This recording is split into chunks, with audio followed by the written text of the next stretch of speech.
centro del ser. Quiero puedas ver que salimos del suelo y abrimos el mirar al fuego en nuestra mano.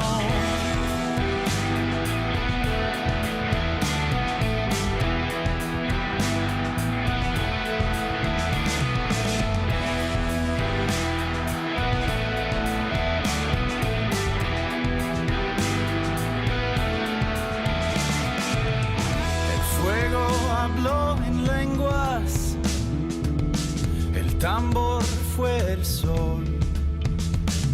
Bailamos en aliento, con silencio en el pulmón, y el tiempo se borró. Somos el fuego, somos la mano. Creamos el sueño, hicimos el plano. Nacidos del cielo, paridos del llano. Somos el fuego, somos la mano.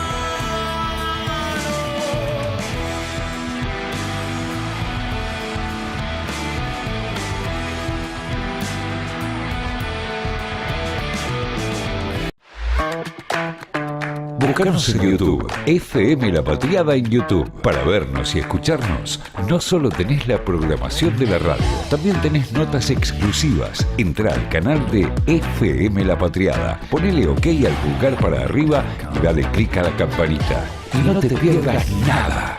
Escuchá y mirá.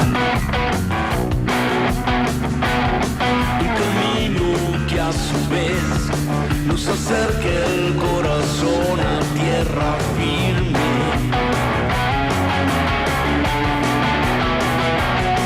Aliados en un viaje de espejos y señales, la línea que nos marque lo cierto y lo impensado, lo frágil y lo intenso del tiempo y su simpleza, abriéndose a nosotros, cuidando aquello que nos hace bien.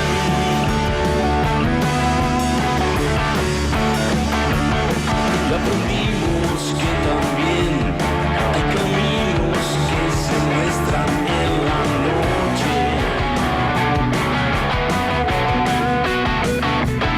Y en el fondo que no ves puede estar lo que nos lleve más profundo.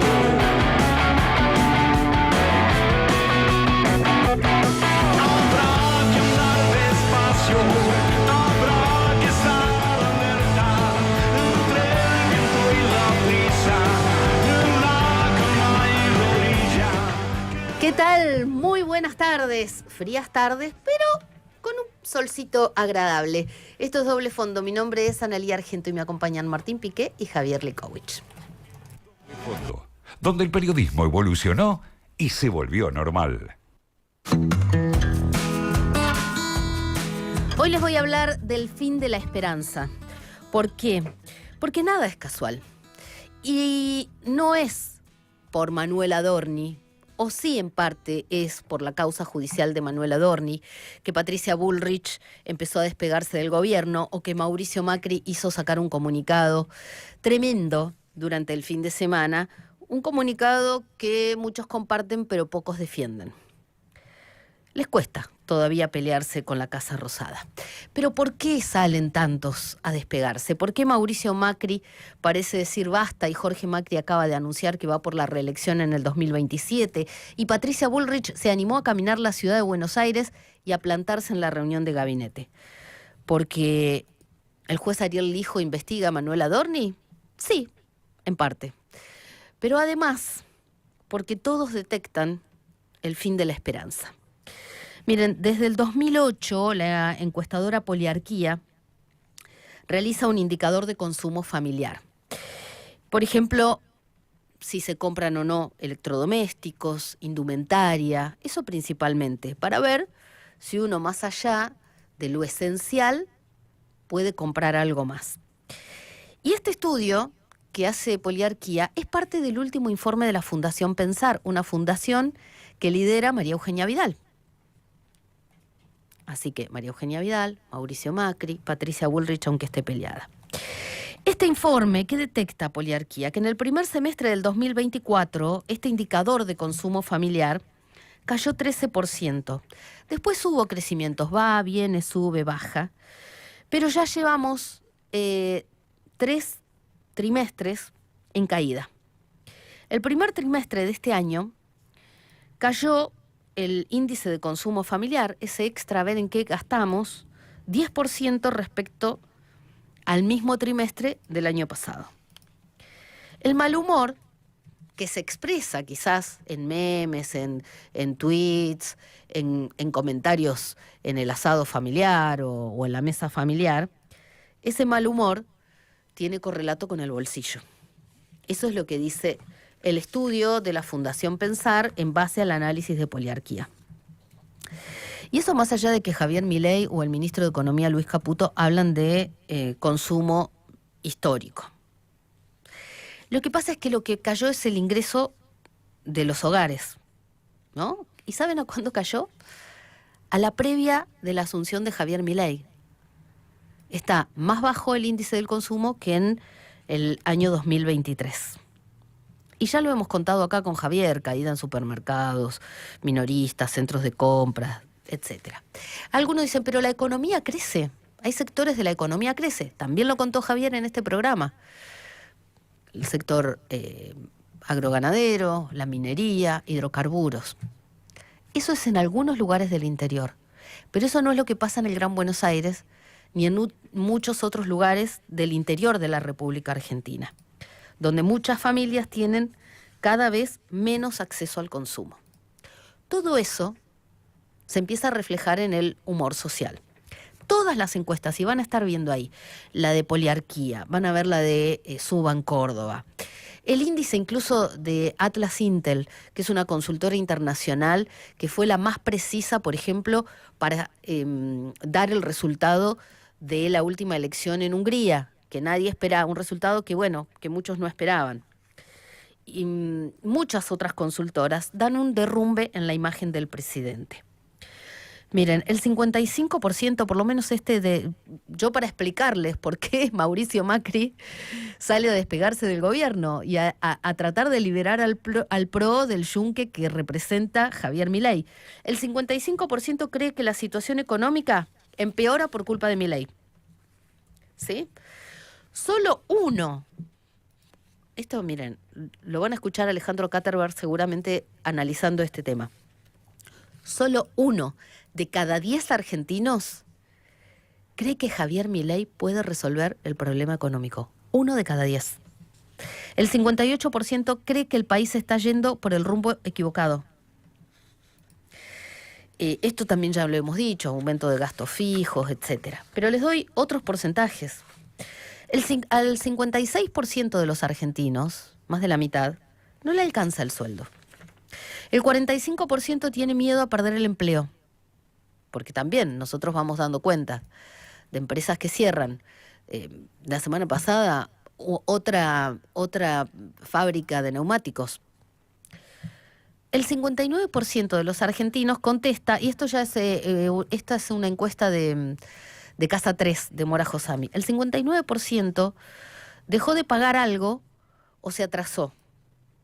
También, no es ninguna novedad porque lo venimos hablando todos los periodistas, pero cuando se los acerca un consultor reconocido o alguien que funciona más como árbitro, porque vieron que se no dicen los periodistas, lo dijo el viernes en la reunión de gabinete Javier Milei, que es todo culpa de los periodistas, que somos mentirosos, ensobrados, corruptos, etcétera, y que él no va a echar a alguien honesto, a rajar a alguien honesto como Manuel Adorni. El 59% dejó de pagar algo, puede ser la tarjeta, puede ser servicios, puede ser un préstamo, impuestos, y después un poco más, bueno, aguantás hasta donde pones, por ejemplo, la prepaga. El 68% resignó algo. Pero claro, una cosa es al principio del gobierno, con el anuncio de motosierra y demás, que uno salía a la calle y preguntaba y la gente decía, no, hay que aguantar. En octubre del año pasado, no, hay que aguantar, a ver si el dólar estalla. Bueno, parece que la gente ya no dice más que hay que aguantar. Suban Córdoba dice que el 71% de los encuestados en su último sondeo cree que tiene que haber un cambio de gobierno. Cree que tiene que haber un cambio de gobierno. Mauricio Macri insiste en que el rumbo está bien. El informe de la Fundación Pensar, en base al análisis de poliarquía y a la encuesta de Casa 3, dice que es el rumbo, que la economía... Pero, claro, el famoso tuit del fin de semana, y después, si quieren, lo vamos a leer nuevamente, habla de un programa que no tiene en cuenta el sufrimiento del otro. Bueno, lo veníamos diciendo muchos hace un montón.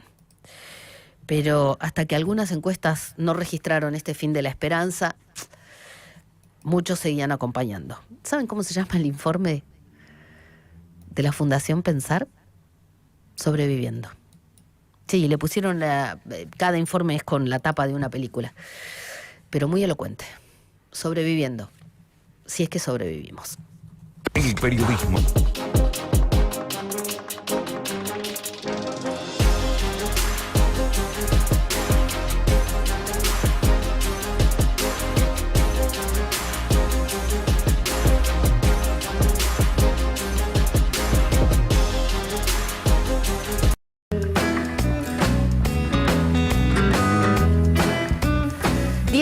y 13, les dejamos nuestro WhatsApp 11 22 34 96 72. Seguramente van a tener muchas ganas de opinar, de mandarnos un audio o escribirnos un mensaje. Buenas tardes, Javier. Buenas tardes, Analía, ¿cómo te va? Bien, mi turno llegó para el resfrío. Estaba ahí. Te tocó. Me tocó a mí. La semana que viene te damos permiso para resfriarte. ¿Cómo Bueno, andás, si me dan Martín? permiso. Bien, todo bien. Muy Todo bien. Vinimos medio caídos nosotros. Y no por el frío. Sí, yo igual me puse la remerita con los colores azul y oro, pero sí, un poco caídos. Porque hay una frase muy conocida que dice: las que van afuera no las metas adentro. Los errores no forzados. Y cuando tu equipo del alma pierde por errores no forzados, te querés matar, ¿no? Mira. Sí. El mío, no sé, íbamos ganando 1-0 y después Central La verdad hizo que 2 goles. me dejás... No sé qué decir. No, creo que fue el partido de estos octavos de final más nítida la diferencia y el mejor jugador del torneo argentino, que es Di María, ¿no? La verdad que la descosió. Bueno. Lamentablemente jugó contra tu equipo. Cuando escuché el gol de Di María dije, si sos de Independiente como yo, te hace un gol Di María, corre, hace gol. ¿Y cómo te vas a enojar? Qué difícil que es, ¿no? ¿O vos te enojás igual? ¿Vos te enojás igual? Sí, me enojo ¿Sí? igual, sí. Pero hoy viniste Y contento. por un rato me olvido que es un ¿Sí? ídolo que nos dio varios goles inolvidables, que hizo el corazoncito, cuando hicimos el segundo gol a Francia. Sí. Y lo puteo también, seguramente. Un poco, internamente. Después te olvidás. Sí, Claro. sí, Mientras sí, dura, pero obviamente. los cabezas de es un termo ídolo. somos así. Yo, viste, como que me da... que volvió a su Rosario, volvió, viste, entonces como... No, yo mientras no me lo haga a mí, yo también pongo a Central y me encanta que haga goles de Fideo. Sí, sí. Lo súper disfruto. Pero después, bueno, cuando te toca, ya es distinto. Exactamente. Pero bueno, lo seguirán por la tele, chicos. Claro. Bueno, hay muchas cositas dando vuelta. Graba esto, por favor. Graba esto porque te va a volver, No se puede saber esto. Sí. El jueves por ahí cambia Hablemos todo. de política, Sí, Piqué. hablemos de Hablemos política, porque de fútbol, este programa no tiene columnista de fútbol, por No, ahora. Por ahora no. ¿Cuánto falta para el Mundial? Un mes. Un mes. Así que ya... Sí, falta poco. Algunos deben estar rezando que llegue el Mundial. Vos ¿no? sabés que el gordo Dan, Sí. Daniel Parisini, ¿Apareció? No, puso en un tuit: ¿cuánto falta para el Mundial? Urgente, que venga, y claro, muchos dijeron, estaba ironizando con que no nos entra un quilombo más, diría Sergio Massa Diría, claro. cuando era ministro de Economía, y en este caso no les entra un quilombo más a ellos. ¿Tenés ¿no? abierto X ahí en la compu? En este preciso instante no, pero bueno, en pero después segundos. lo voy chequeemos tener a ver si abierto. dijo algo a favor de Manuel Adorni. No, Sí, ¿no? sí. Viste que algunos... se les reprocha como que están haciendo un trabajo menos activo a las fuerzas del cielo y está preparando Karina al carinismo su propia tropa digital. ¿Cuántas? Sí, claro. Sí. Sí. Una noticia de último momento.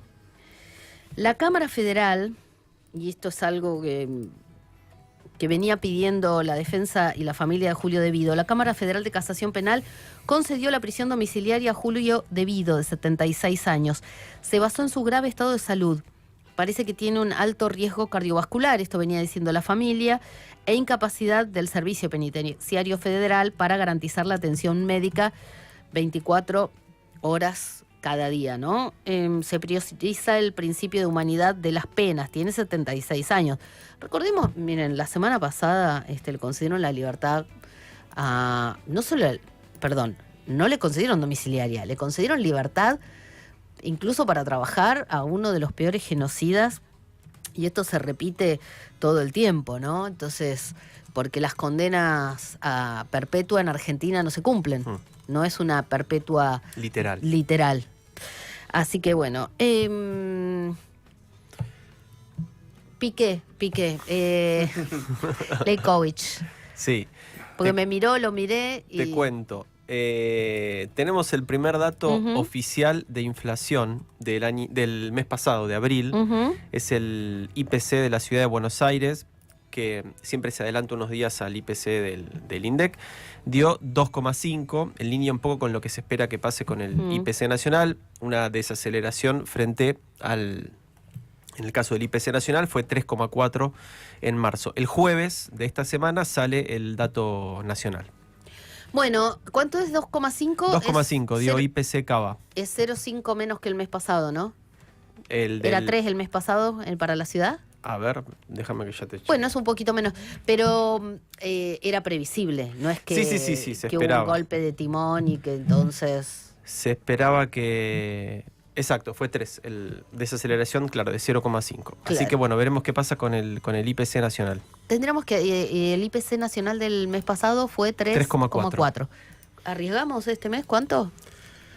A ver, escribano. Un poquito menos. Ahora después me lo pasa un cuaderno. Una polla, como se suele decir, ¿no? En tiempos sí, de pero mundial. sí, no por plata. No por plata. Lejkovic último, porque es el que tiene... Sí, a ver. inside information. Claro. Información ponele, de adentro. Sí. ¿no? Sí. ¿Te A tiro, arriesgás? 2,9. 2,9. Ay, yo iba a decir 2,9, pero fue 3,4. 3,4. 3, digo yo. Sí, pero va a ser 2,9 porque siempre un cachito menos Sí, que la porque ciudad. Sí, ahí, ¿no? Van a querer que no pase el 3 y dicen, Claro. ¿vieron Claro. qué? Y bueno, yo me la juego con un 3,1. 3,1. Qué poca fe que tenés. Vos sí que sos el fin de la esperanza. Bueno, 11 22 34 96 72, nuestra línea de WhatsApp. Esperamos un mensaje. Esto es Doble Fondo. Un día en tu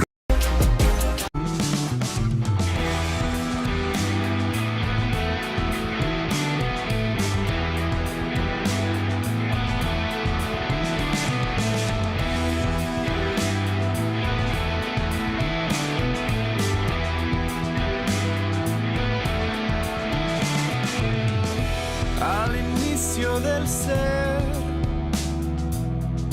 quiero puedas ver que salimos del suelo y abrimos el mirar al fuego en nuestra mano.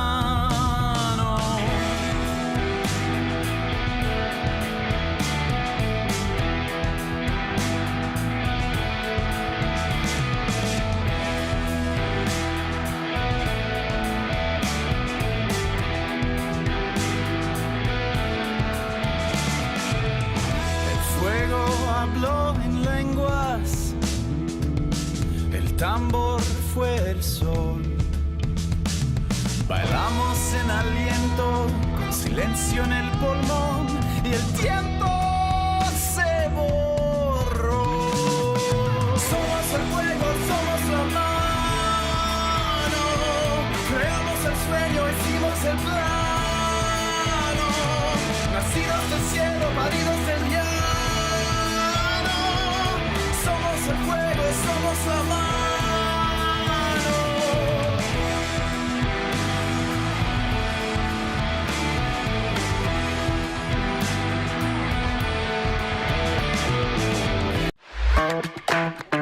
Búscanos en YouTube, FM La Patriada en YouTube. Para vernos y escucharnos, no solo tenés la programación de la radio, también tenés notas exclusivas. Entrá al canal de FM La Patriada, ponele OK al pulgar para arriba y dale clic a la campanita. Y no te pierdas nada.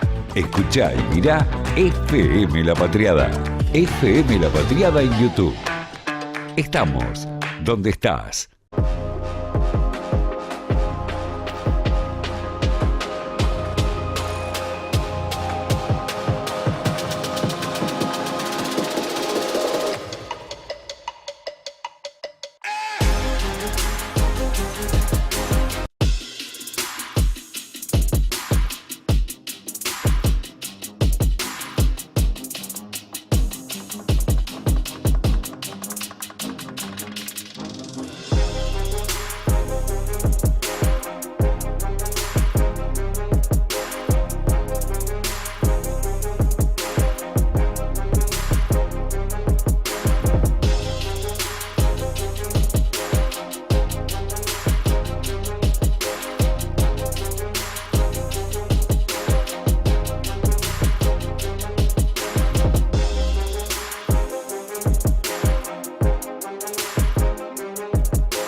Al inicio del ser, quiero puedas ver que salimos del suelo y abrimos el mirar al fuego en nuestra mano.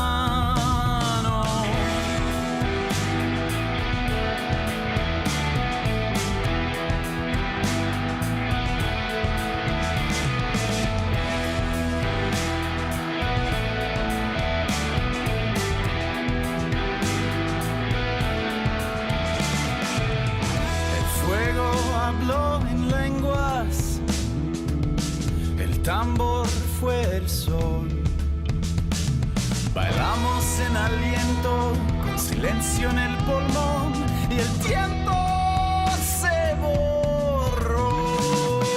Somos el fuego, somos la mano, creamos el sueño, hicimos el plano, nacidos del cielo, paridos del llano.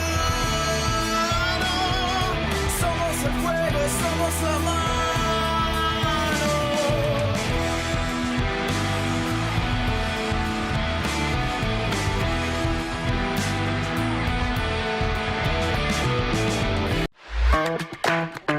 Búscanos en YouTube, FM La Patriada en YouTube. Para vernos y escucharnos, no solo tenés la programación de la radio, también tenés notas exclusivas. Entrá al canal de FM La Patriada, ponele OK al pulgar para arriba y dale clic a la campanita. Y no te pierdas nada. Escuchá y mirá FM La Patriada. FM La Patriada en YouTube. Estamos donde estás.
La información y el análisis que otros no saben encontrar están en Doble Fondo, de 16 a 18. Escuchad Doble Fondo por FM La Patriada. Y en línea está Jorge Tayana, diputado nacional. Vamos a charlar con él sobre varias cosas. Buenas tardes, Jorge. ¿Cómo le va? ¿Qué tal? ¿Cómo le va, Analia? ¿Cómo está? Bien. Algunos dicen que la hidrovía es el próximo escándalo que estalla en el gobierno nacional, seguramente no con la virulencia del caso Manuel Adorni, porque es mucho más fácil de explicar. Algunos hablan, bueno, en su caso ha hecho una denuncia por cómo fue la documentación que se presentó para esta licitación, que es troncal, que es muy importante, que mueve muchos intereses. Algunos dicen que gran parte del enojo de Mauricio Macri con el gobierno nacional tenía que ver con la hidrovía. Yo creo que hay algo muy grande ahí que los argentinos no entendemos muy bien, pero usted sí. Así que... Bueno, no sé, un poquito. Es decir, empezamos ya con un problema con el nombre.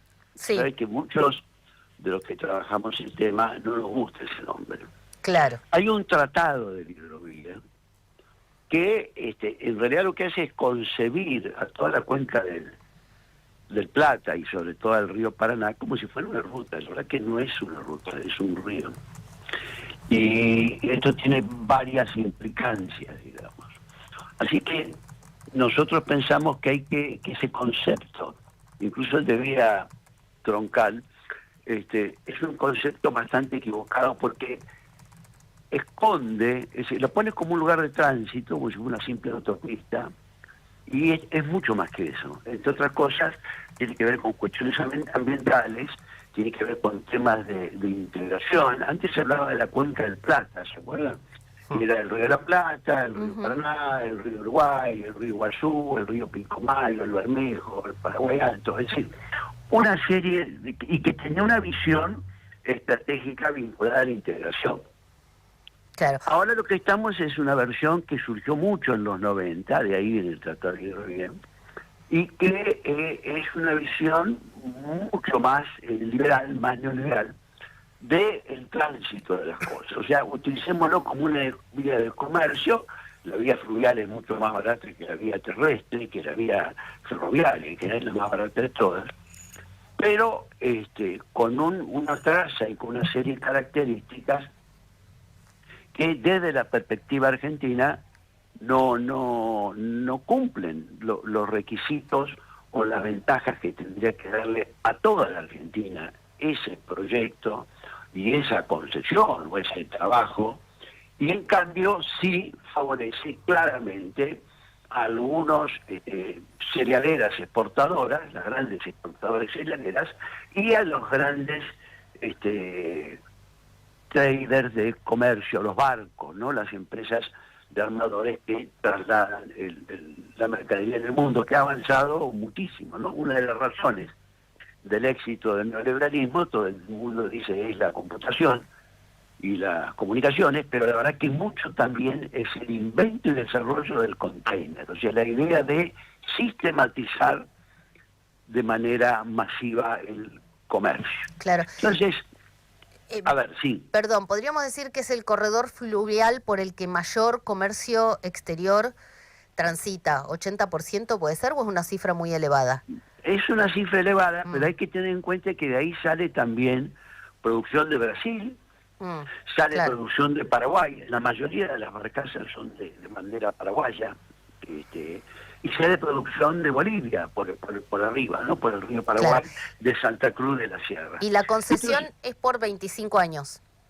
La concesión, pero no... Bueno, ahí empiezan las discusiones sobre qué se está haciendo. Uno, primero, nosotros tenemos un problema como país que no se soluciona con esto, y hay gente, la gente de la bolsa de cereales, por ejemplo, que no quiere solucionarlo, que es que la Argentina es un país fracturado.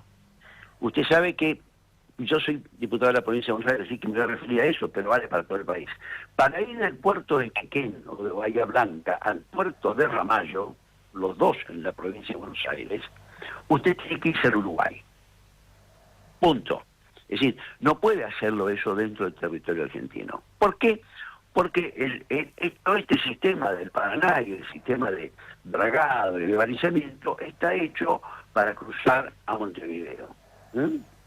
No para seguir al sur, para tomar el Puerto de la Plata, para tomar el Puerto de Quilmes. ¿Por qué? Porque no se hace lo que sería obvio, que es el canal Magdalena, que es el canal que permitiría que Argentina tuviera una salida propia, autónoma, hasta el Atlántico, que hoy no tiene, si venimos del río Paraná, ¿no es cierto? Hoy el sistema, si usted baja por el Paraná, cruza, atraviesa el río de la Plata a través del canal Punta Indio, que es un canal artificial en contra de la corriente, de una sola mano, es decir, que si viene otro barco para el frente tiene que correrse porque si no chocan, no es como una ruta de un simple vía, es decir, que dragar todo el tiempo, y después va a Uruguay y allá tiene que parar, cargar, etcétera, etcétera. Bueno, ese es uno de los problemas, es decir, que nosotros tenemos una fractura. En todo este sistema no se contempla solucionar ese problema estratégico de la Argentina a través de hacer la salida natural por el canal Magdalena, que es un canal que además existe y es natural y tiene como 5 metros de profundidad. Tiene que tener más, ¿no? Pero ya existe y no se hace. ¿Por qué no se hace? Porque divide y reinará. O sea, el viejo proyecto británico de separar la provincia oriental del resto de las provincias unidas y de romper, usted se acuerda como una cosa que se llamó la vuelta obligado. ¿Por qué fue la vuelta obligado? Fue por la libre navegación de los ríos interiores de un país, ¿no? Claro. Exactamente por eso.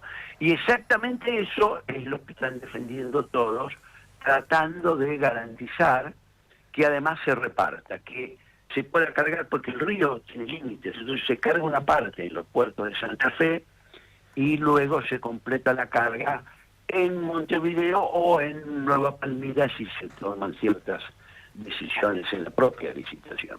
Y luego se sale y se termina hacia el Atlántico. Eso es un mal sistema porque divide el poder y sobre todo divide a la Argentina. Si usted tiene una parte que carga, otra que recargue y define que está en Montevideo y es otra empresa, y además tiene un montón de barcos que vienen por otro lado, está en un problema. Esta licitación, además, es una licitación que ya fracasó una vez con este gobierno. Fracasó ante lo que era un escándalo por las irregularidades.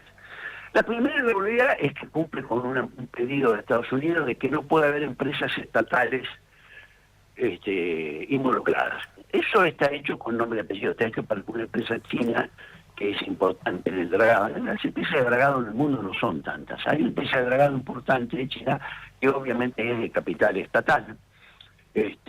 No nos olvidemos que China es un país comunista con desarrollo capitalista, pero con participación estatal y control estatal. Y entonces, a raíz del pedido de Estados Unidos, se pone que no puede participación ninguna empresa que tenga capital estatal. Lo cual es un mal antecedente propio, independientemente de los chinos. Eso quiere decir que nosotros aceptaríamos que nos saquen de una licitación a YPF porque tiene capital estatal. Claro. Por ejemplo, el petróleo, que vamos a Ecuador o a otro lado, Bolivia, y resulta, no, es una empresa estatal. Es una autolimitación que nos cae encima, es una tontería. Bueno, además de eso, la traza por la que va a ir el dragado y el balizamiento no está bien diseñada. No está bien diseñada ni está bien explicitada. Por ejemplo, se va a ir, hay cuestiones más técnicas, se va a ir por el Paraná Bravo, que es el que lleva a Nueva Palmira, y ahí se va a dragar. Pero no se va a dragar en el Paraná Guazú, que es muy profundo, tiene 20 metros de profundidad y tiene solo unos bancos de arena a la entrada y la salida, que es el que permite salir por la provincia de Buenos Aires, por las islas, hasta el Río de la Plata. Y ahí habría que tomar... ¿Y eso por qué? No es Eso porque eso permite ir a Nueva Palmira, que es un lugar donde van las barcazas paraguayas, que el control de las sustancias de distintos tipos que pasan por ahí es más bajo. Porque ese es otro temor, ¿no? Ese es el otro temor. ¿Para qué ese es otro tema, tanto lo legal como lo ilegal, tanto con cuánto se considera las exportaciones o las importaciones, depende, porque se entra y se sale, y lo mismo qué parte es lícito, qué parte es ilícito, y qué control hay sobre los puntos que tiene. Esa es otra parte también. Entonces, no solo se sabe en el tiempo, tampoco se sabe si se puede prorrogar. Tampoco se sabe un problema mucho más serio. El problema más serio, además de toda esta clase que yo le digo, que son cuestiones más estratégicas, hay algún problema muy, muy notorio, y es que no hay estudio de impacto ambiental. No lo hay. Y no lo hubo en el primer intento fallido. ¿Qué quiere decir que no hay estudio de impacto ambiental? Que ahora los que están apoyando esta licitación quieren que la profundidad de 34 pies, que es la que tiene desde Punta Indio, desde se cruza el Río de la Plata hasta subir el Paraná, hasta los puertos del norte de Rosario, hasta Timbúes, sea 34 pies, que lo que hay ahora pase a 44 pies o a 40 pies. O sea, darle más profundidad. Ahora, hay que estudiar eso. Este es un río, no es un camino que usted le pone una capa de cemento de 6 centímetros o de 8 centímetros para que pasen camiones más grandes o camiones más chicos. No, el río tiene vida, y si usted draga más, tiene dos problemas. Primero, aumenta la velocidad del río, con lo cual probablemente aumente la erosión de los costados. Habría que saber cuánto, qué se va a derrumbar, qué se va a caer y cuánto sedimento más va a traer. Todos sabemos que el río Paraná trae sedimentos, por eso tiene el color que tiene el río Bermejo, se llama Bermejo por alguna razón. El Paraná es el Paraná, y el río de la Plata lo vemos acá delante de Buenos Aires todos los días. Diputado Ahora, Tayana, sí. Martín Pique lo saluda. Martín, ¿cómo está? Bien, muy bien. Hay muchas cosas técnicas vinculadas a esta renovación de la cuenca del río Paraná a Paraguay, pero en principio lo quiero llevar, porque usted es ex canciller y también ex ministro de Defensa, además de ahora diputado, para la cuestión más geopolítica, porque hay dos participantes de la licitación, una empresa holandesa que ya venía realizando las tareas de dragado y balizamiento, Jan de Nul, y una empresa belga. Bueno, y una empresa belga que es DEME, que es Las dos son belgas ahora. Bien. Las dos han quedado belgas. Había, en la primera licitación... ¿Jan de Nul es belga o holandesa? No, es belga, es belga. Ah, bien. Jan de Nul es belga. La que era holandesa es Boskalis. Es otra empresa grande de dragado que también ha hecho cosas en Martín García y en distintas partes del río. Pero que esta vez no se presentó. Bueno, No se presentó. esas dos empresas compiten, una sacó Jan de Nul un puntaje un poco mayor que la otra, Más alto, sí. pero usted lo decía, hay un acuerdo marco de comercio recíproco e inversión entre Argentina y Estados Unidos que establece que empresas estatales extranjeras no pueden participar, por lo tanto empresas chinas no pueden participar, y Estados Unidos, que está muy interesado en la mal llamada hidrovía, vino el cuerpo de ingenieros del ejército estadounidense Sí, a claro. recorrerlo, etcétera, tiene sus intereses. Entonces, mi pregunta puntual es, ¿están más interesados en que gane Jan de Nul o en que sea DEME, la otra empresa belga, la ganadora? ¿Y cómo juega Macri en esta cuestión? Bueno, hay algunas cosas que no le puedo contestar con precisión. Me parece que tanto Jan de Nul como DEME son dos empresas grandes que no tendría problema en Estados Unidos. Jan de Nul da la impresión que corre con ventaja, y si uno piensa un poquito, pareciera que DEME es la que le hace la partida, digamos, ¿no? Usted corre adelante y yo corro un poquito atrás, y usted me gana y yo legitimo la competencia. Eso dicen algunos. El viejo Ahora, truco. el viejo truco. Entonces, es que a Estados Unidos le interesa, claro que le interesa. No solo ha prohibido lo de China, o ha dado esa recomendación que Argentina, para vergüenza del ejercicio de soberanía, obedece lacayamente, sino que además sí quieren tener un control, y ellos están trabajando en la parte de Paraguay, propia de Paraguay, del río Paraguay, sobre la República del Paraguay. Ellos están trabajando y han dicho que el cuerpo de ingenieros, porque en Estados Unidos no se puede hacer esto. El río Mississippi, que es el Paraná de ellos, digamos, lo draga y baliza ¿quién? ¿El Estado? el ejército de Estados Unidos. Claro. Claro, ellos hacen las cosas más en serio, digamos. Entonces dicen, no, este río que recorre medio país no lo vamos a dar a otro. ¿Y cuál sería la razón de seguridad nacional de que eso lo haga el Estado estadounidense y el cuerpo, digamos, de ingenieros del ejército? ¿En Estados Unidos? Sí, para pensarlo desde Argentina también. Porque Bueno, obviamente, Sí. para la defensa de la propia soberanía. ¿Para qué iba a dejar esta? Dice, por eso se peleó Rosas en la vuelta de obligado. Pues los barcos franceses e ingleses rompieron las cadenas porque querían entrar a comerciar y venderle a Corrientes y venderle a Paraguay y venderle a lo que fuera sin pagar nada. Esa es la razón de la batalla de obligado. O sea, 100 y pico de años después parece que las cosas son un poco parecidas, aunque ha cambiado la tecnología. O sea, el otro punto importante es que, repito, la licitación no tiene impacto ambiental, y este es un tema muy serio.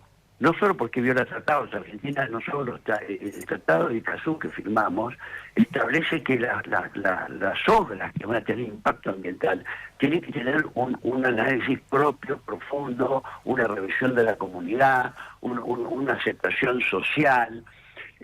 Nada de eso se ha hecho. Lo que ha aparecido ahora, y eso ya fue denunciado, o sea, la denuncia sobre la licitación ya está puesta desde meses atrás por un conjunto de personas, entre ellos destacados juristas, y han puesto, eso está desde el principio.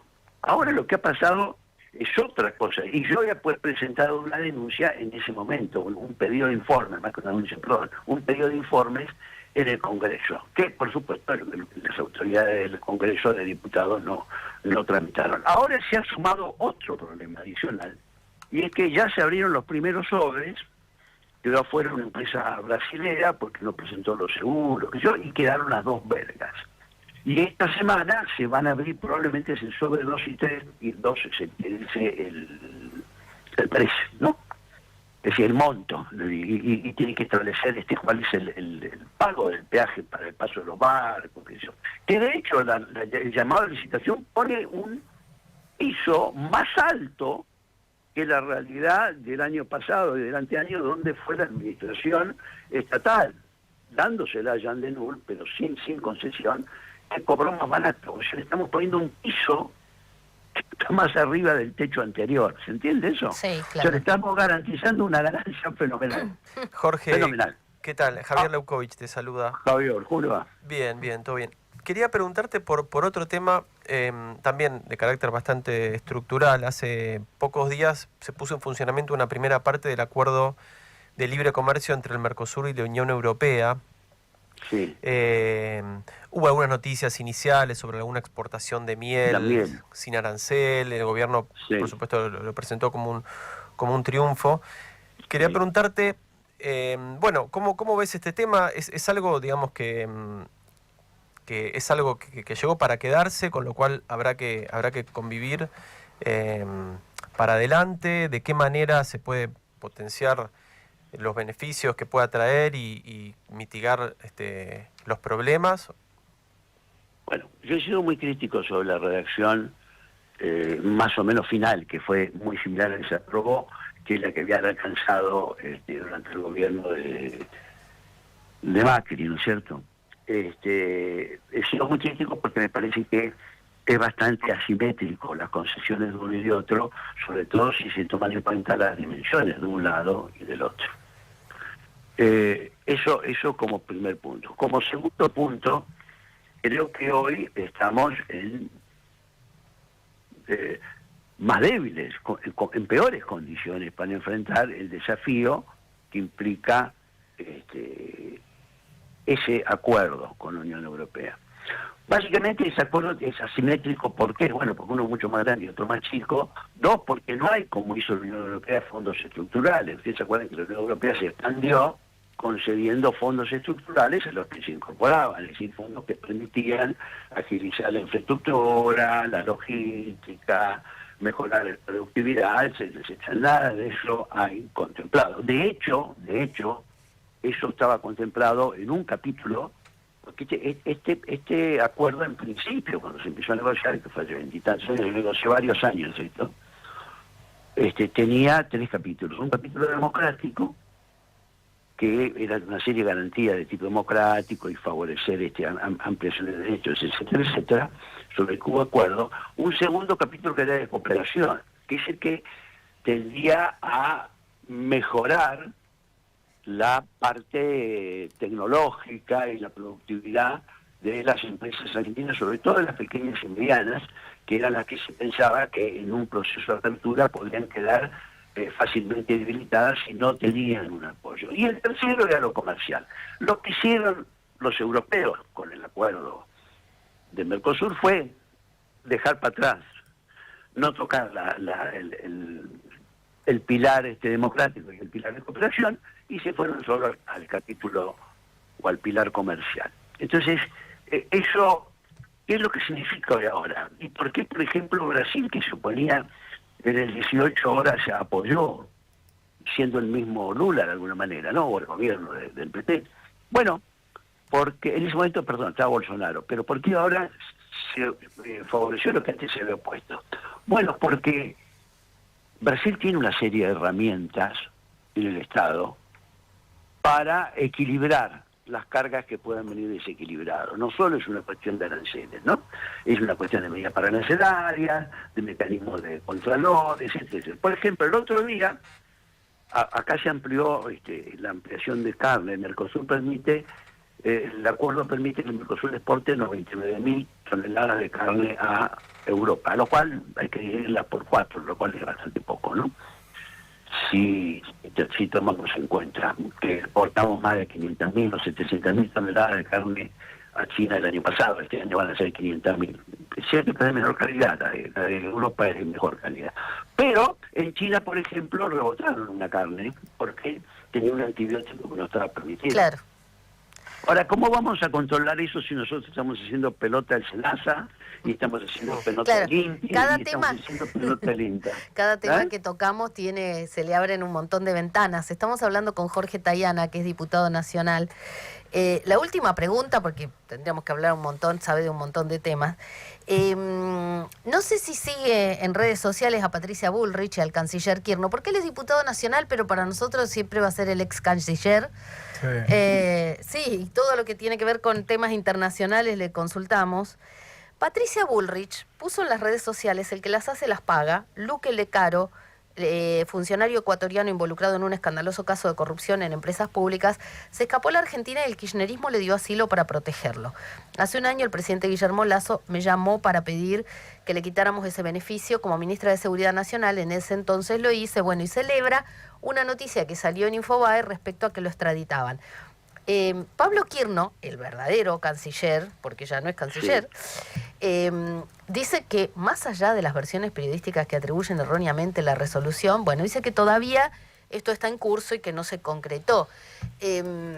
Bueno, no sé qué, más allá del ahí el chisporroteo entre ellos dos, no sé si usted conoce el tema como para opinar sobre el caso.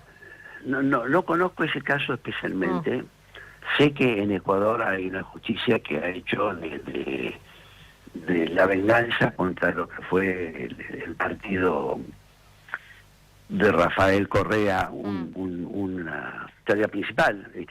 Basta recordar la situación del ex vicepresidente Jorge Glass, ¿no? Que atacaron la embajada de México. El señor estaba asilado, le pidió refugio. Lo sacaron de la embajada violando la soberanía territorial, un escándalo. No se hace eso, no se hace eso, ni siquiera en la Guerra Fría. Lo han metido preso y el señor está en una situación de debilidad de salud grande. O sea que la persecución de las autoridades judiciales ecuatorianas a todo lo que tenga olor, ni siquiera sustancia, olor a política opositora es grande. No conozco este caso individual, pero no me extrañaría que si tiene que ver con denuncias y con participación política, sea un caso armado, como muchos casos de los que hemos visto en relación a Ecuador, a cual, por otra parte, en la empresa del presidente descubrieron una enorme carga de cocaína con langostinos, creo, en Europa. Usted sabe que Ecuador es un gran productor y exportador de langostinos. Quiero hacer una última referencia a lo del Paraná. Lo que presenté la semana pasada Sí. Es un pedido de nulidad de esta licitación, que van a ver el segundo sobre, por un hecho adicional, ya no solo por todo lo que estábamos hablando, sino porque ahora aparece que un informe que el gobierno se cansó de citar como a favor, es un informe de la UNCTAD, la Organización de Naciones Unidas para el Comercio y el Desarrollo, que teóricamente decía que estaba muy bien todo lo que se había hecho, que lo validaba, digamos, le daba una especie de certificado internacional diciendo que la licitación está bien hecha. Bueno, parece que es apócrifo, que no es de la UNCTAD, que no tiene la firma de los que habrían trabajado, no contesta la UNCTAD, no contesta el área encargada de vías navegables de la Argentina sobre ese documento, y tampoco habla de la cuestión ambiental. Porque una de las preguntas que no se pueden contestar es ¿dónde van a poner los sedimentos que saquen del canal Emilio Mitre? Que es un canal que se hizo en las épocas de los militares, que es un mal canal, que ya está prácticamente totalmente tapado, que tiene una capacidad de concentrar sedimentos enormes y que no hay lugar donde tirarlos. Aparentemente tendrían que ir a tirarlos al mar abierto. Usted se imagina Claro. lo que implica eso en costos. Sí, pero además, perdón, Dayana, si ese apócrifo el documento, ya, digo, en el medio de un proceso licitatorio, esto pone en riesgo también la seguridad jurídica de todo. Bueno, eso fue denunciado, Claro. hay que ver, que probarlo, pero digamos, pareciera que sí, pareciera que no tiene ni la tapa oficial, no tiene bien quién lo hizo, es decir, es un documento que por lo menos tiene un aspecto, según los expertos, porque trajeron un experto, que dicen que es trucho, Claro. en criollo, pareciera que es trucho, y hay varias razones para sospechar que lo es. Entonces, Claro. por lo menos que tengan que revisar y que Claro. tengan que hacer cosas, o sea, pero el punto central, tratar el río Paraná y no hacer un estudio de impacto ambiental es verdaderamente criminal, Sí. es una irresponsabilidad Y el extraordinaria. tema, ya lo dijo el presidente en una de las conferencias, ¿no? Que el tema ambiental no se puede producir si hay que pensar en el tema ambiental. Jorge Tayana, le agradecemos muchísimo No, gracias a esta usted. conversación con Doble Fondo. Ha Y sido un muy saludo amable. a todos los oyentes. Hasta luego. Muchísimas gracias. El diputado nacional Jorge Tayana, ex canciller, bueno, una larga trayectoria política, pero su paso por Cancillería hace que uno siempre esté preguntando todo lo vinculado a relaciones exteriores. 16:55, ya volvemos.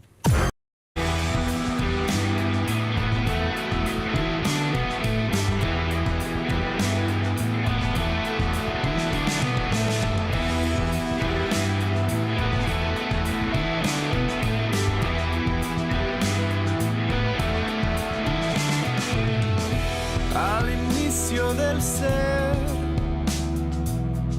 quiero puedas ver que salimos del suelo y abrimos el mirar al fuego en nuestra mano.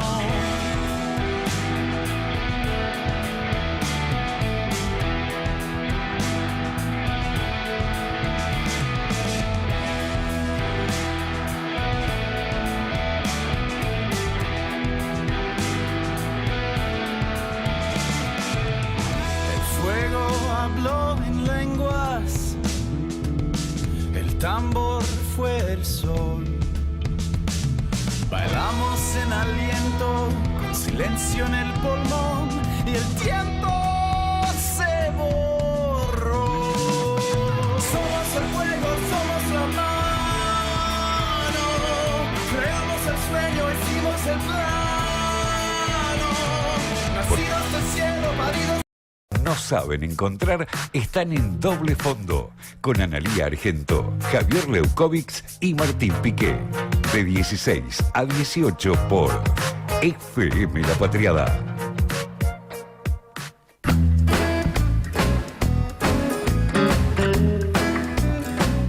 Tenés 3 minutos. No, mentira. Arranco. No, lo que pasa es que fue un poquito más larga la entrevista. Sí. Después vamos a tener tiempo para chusmear, para ver lo que está pasando en la política. Están todos peleados con todos. Son varios culebrones al mismo tiempo, pero el doble fondo de Javier Leikowicz. Bueno, el doble fondo de hoy viene a adelantar un poco lo que va a pasar mañana, o darle contexto a lo que va a pasar mañana, que es la marcha universitaria, que se espera que sea, bueno, muy masiva, como fueron también las anteriores, y que con eso dé cuenta que, bueno, que la fortaleza del sistema educativo público es un valor que sigue estando muy presente en todos nosotros en la sociedad argentina, en contraste, por ejemplo, con lo que muchas veces el gobierno pone como norte, que es, por ejemplo, el modelo chileno, que los chicos se tienen que endeudar 30 años, tienen que sacar un crédito hipotecario para pagar la universidad, que es lo que pasa. Entonces, bueno, parece que ahí es un valor que está muy presente, y eso se manifiesta en las marchas. Pero bueno, ¿qué está por detrás de toda esta movida, esta gran convocatoria por el tema universitario? Voy a tirarte algunos números respecto de los recortes que se extienden hasta el mismo día de hoy, porque hasta hoy mismo hubo novedades respecto a este tema de los recortes. Pero ¿cómo? Si yo veo a Sandra Petovelo ahí con el subsecretario Álvarez en redes sociales, Sí. como muy dedicados a la educación. El hijo del Sí, gallego Álvarez. Sí. El galleguito, le dicen. Bueno, en el primer cuatrimestre de este año, respecto de noviembre de 2023, en esa comparación, la pérdida de poder adquisitivo de los docentes, tanto del personal docente como del no docente de las universidades nacionales, se calcula en alrededor del 34%. Estos son datos que hoy publicó el CEPA, Centro de Economía Política Argentina.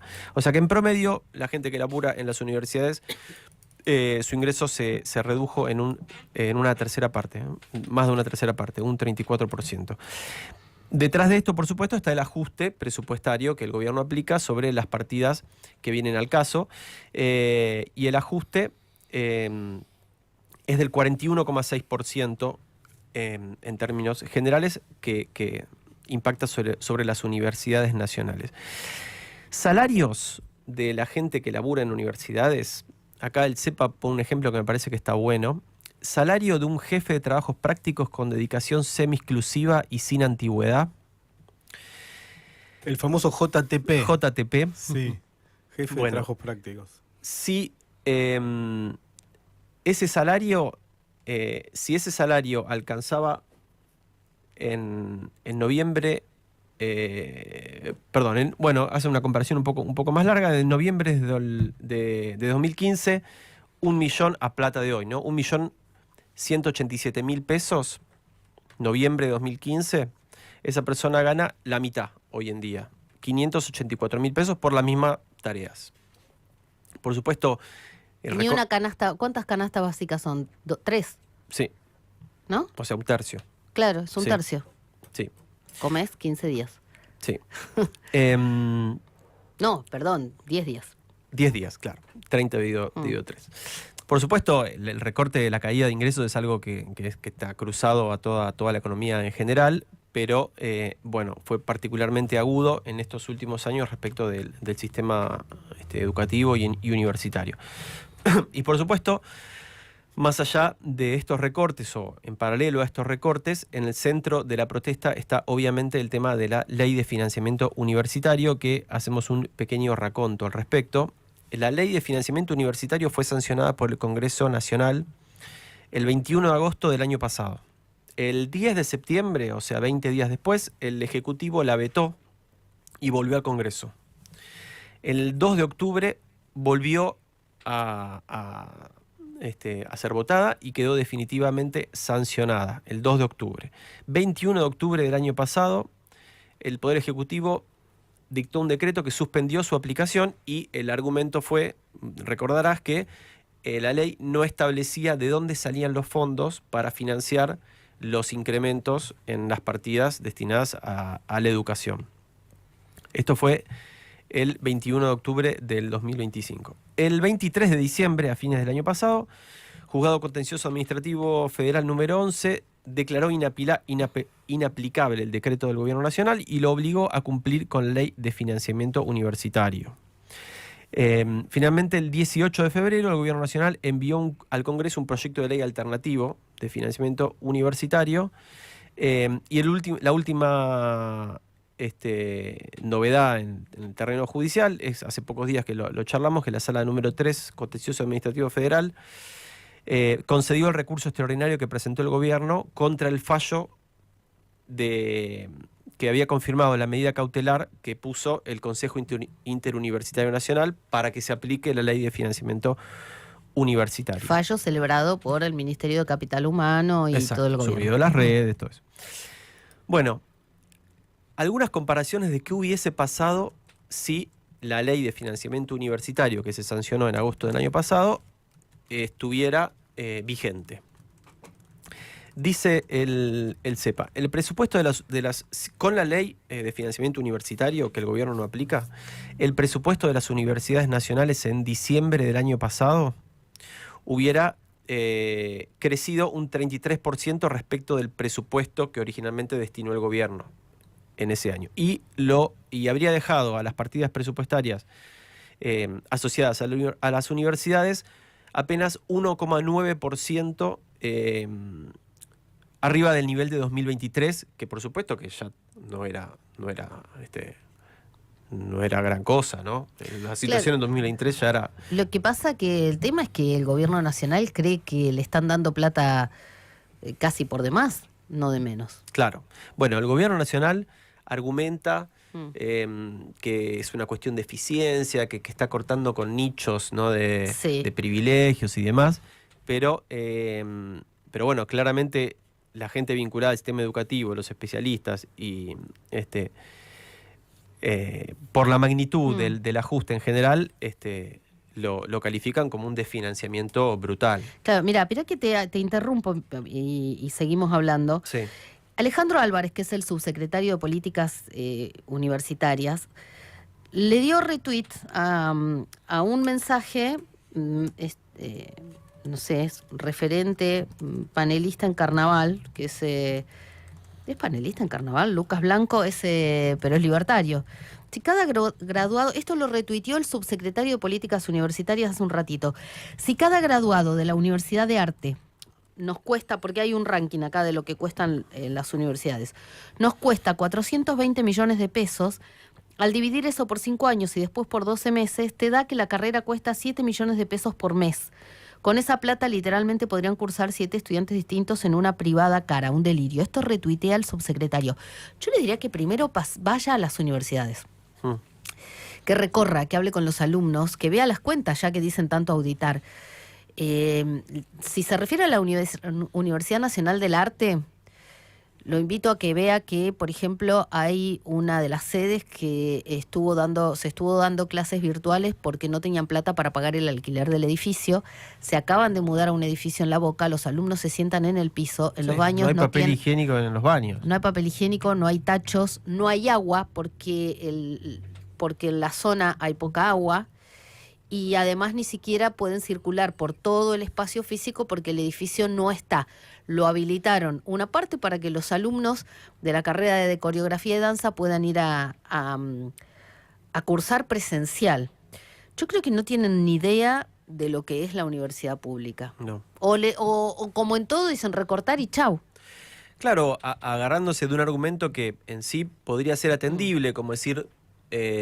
bueno, por supuesto se puede ser más eficiente, se puede ser mejor, ni hablar. Si se va por un caño la plata, está mal. O claro, sea, no es que nadie va a defender eso. Ni hablar. Bueno, a todo esto hoy después vamos a ahondar un poquito más en la decisión administrativa que se publicó hoy en el boletín oficial.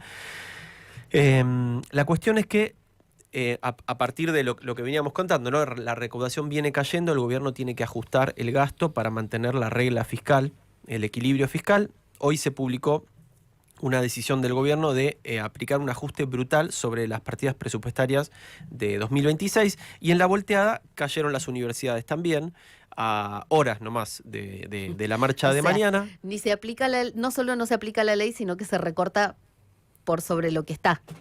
Exactamente, se recorta por sobre lo que está. Un recorte de 5.300 millones en transferencias a universidades nacionales para financiar gastos de capital, que por ejemplo podría ser mejoras edilicias. Bueno, acá está el detalle de todas las universidades. Una de las más afectadas es la Universidad de Córdoba. Río Cuarto, por ejemplo, 680 millones de pesos de recorte. La UNA, que justamente mencionábamos, 15 millones de pesos de recorte. Universidad Nacional de Avellaneda. Se ve que no tienen nada, porque se les recortan 15 millones. 700 millones le recortan a la Universidad de Avellaneda. Universidad General San Martín, otros 700 millones de pesos. Y bueno, así podríamos seguir, hay bastantes. Quizá con la declaración del Gallego Álvarez cuando habla de la carrera o las carreras que se estudian en la Universidad Nacional del Arte, lo que está planteando es algo que sí se aplica en otros países, y es que vos no podés elegir absolutamente libremente tu carrera profesional universitaria, sino que hay una suerte de evaluación de cuáles son las necesidades del país, y hay como cupos. Claro. Y te van como induciendo para que elijas determinadas carreras u otras. El tuit va contra todas, ¿eh? No, sí, claro. Que esta figuraba al tope. Pero y me va parece contra que todas. intenta abrir una ventana porque por algo eligió esa carrera y esa universidad. Bueno, en algún momento cuando se hablaba de que haya examen de ingreso, en la línea de lo que vos decís, para que... Pero, a ver, y por la positiva, Cristina quería alentar que se estudiara más las ingenierías, ¿se acuerdan, no? Sí, porque era el modelo de país que iba a requerir más ingenieros. De hecho, en una política educativa seria, y en el país ha habido momentos, cuando se abren universidades en todo el país, se abren también pensando en las demandas locales. Totalmente. Por ejemplo, yo que vengo de la Nor Patagonia, en Neuquén, están las ingenierías que más se trabajan en la extracción de hidrocarburos. La Universidad de Comahue. Geología, claro. Ingeniería en petróleo, electrónica, todas con salida laboral. Sí. La Universidad de Buenos Aires, el CBC, se extendió en la provincia de Buenos Aires para que los chicos no tengan que gastar plata y venir a Buenos Aires, que es un gasto muy grande. Y, por ejemplo, en las zonas de campo tenés carreras cortas como martillero, porque tiene salida laboral. Claro. Pero también tenés el CBC para Derecho, porque hay mucha demanda para carreras como Derecho, a veces Contabilidad. Digo, se hace también cuando se instala una universidad pública o privada, se ve también qué es lo que se necesita. Te dejamos terminar, Javier.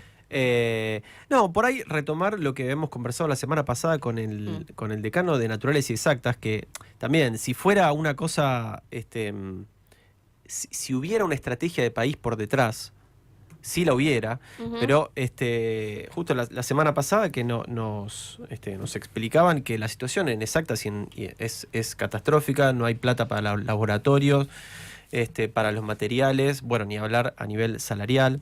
Entonces me parece que acá la lectura va más por ese lado, ¿no? De un recorte a mansalva a los palazos para cumplir con la regla fiscal y bueno, con el Fondo Monetario Internacional, y de discusión estratégica que es totalmente válida, ¿no? Me parece que hay, en la realidad hay poco y nada. El doble fondo de Javier Lejkovich. Tú, para vernos y escucharnos, no solo tenés la programación de la radio, también tenés notas exclusivas. Entrá al canal de FM La Patriada, ponele OK al pulgar para arriba y dale clic a la campanita. Y no te pierdas nada. Escuchá y mirá FM La Patriada. FM La Patriada en YouTube. Estamos donde estás.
nacer. Quiero puedas ver que salimos del suelo y abrimos el mirar al fuego en nuestra mano.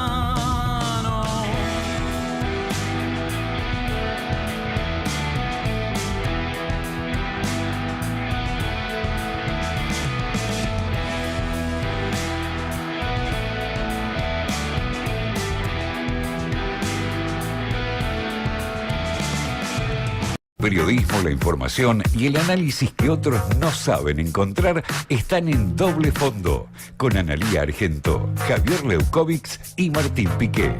De 16 a 18 por FM La Patriada. 17:14 en la República Argentina. 11 22 34 96 72 es nuestra línea de WhatsApp para que nos escribas o nos mandes un audio y bueno, te lo vamos a pasar. Están pasando muchas cosas, como siempre.